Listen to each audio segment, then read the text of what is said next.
Assalamualaikum, ada Jasmine lagi nih. Yuk nonton keseruannya Jasmine. Yuk. Kita mau ke Pantai Pandawa teman-teman. Tapi kita lewat jalur tol ya teman-teman. Wow, pengen rasanya Jasmine lewat tol naik motor teman-teman. Di kota teman-teman, kira-kira jalan tolnya bisa naik motor nggak ya? Ayo lihat. Kalau bisa, sama-sama kita tonton video ini. Kita rasakan seperti kita pernah naik motor di jalan tol teman-teman. Wow, view-nya bagus ya teman-teman. Ini keren banget teman-teman. Nah, kita lewat daerah Benoa teman-teman. Keren kan teman-teman?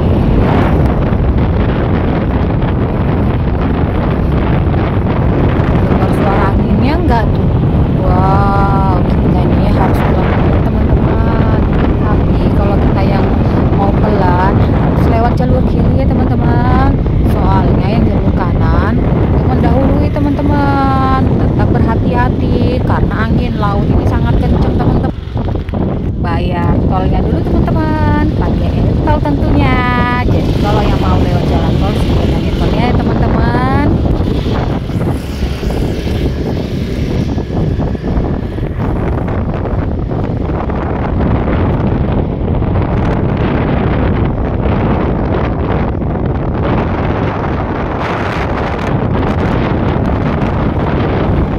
Pantainya bagus kan teman-teman, air lautnya biru banget. Nah, sekelilingnya ini dia hutan mangrove teman-teman. Wow, makin keren view-nya teman-teman. Wajib kemari nih cobain naik motor lewat jalan tol di tol Bali Mandara teman-teman.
belok kiri. Dadah, terima